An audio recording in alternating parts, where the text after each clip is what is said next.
ಸರ್ಕಾರದ ವಸತಿ ಯೋಜನೆಯಿಂದ ಮಂಜೂರಾದ ಮನೆ ಕಾರಣಾಂತರಗಳಿಂದ ಕೈತಪ್ಪಿ ಹೋಯಿತು. ಮನೆ ನಿರ್ಮಾಣಕ್ಕೆ ತಂದಿರುವ ಕಲ್ಲು ಮರಳು ರಾಶಿ ಬಿದ್ದಿದೆ.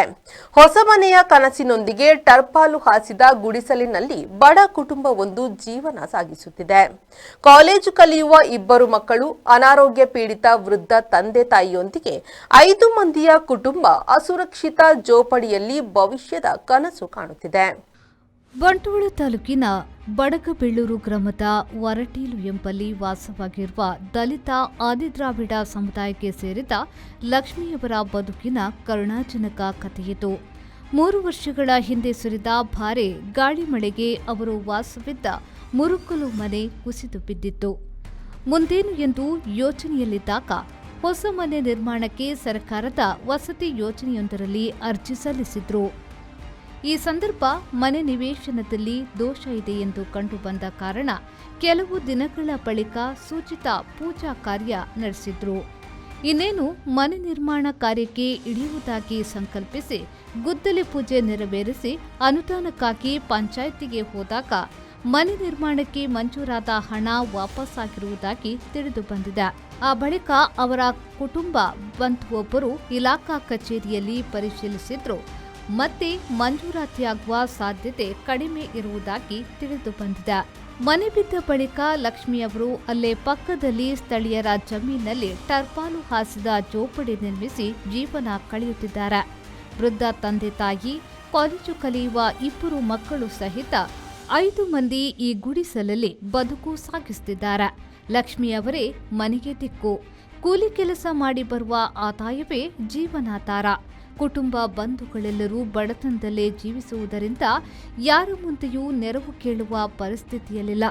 ಗುಡಿಸಲಿನ ಸುತ್ತ ಹಾವು ಮೊದಲಾದ ವಿಷ ಜಂತುಗಳ ಸಂಚಾರ ಇದ್ದು ಭಯದಲ್ಲೇ ಜೀವನ ಸಾಗಿಸುತ್ತಿರುವ ಈ ಕುಟುಂಬ ಮನೆ ನಿರ್ಮಾಣದ ಕನಸು ಸಾಕಾರಗೊಳ್ಳಲು ದಾನಿಗಳ ಸಹಕಾರಕ್ಕಾಗಿ ಎದುರು ನೋಡುತ್ತಿದ್ದಾರೆ.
Sandeep Salian, V4 news, Bantwal.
Volkswagen Mangalore, Airport Road, Yeyadi, Mangalore. Volkswagen.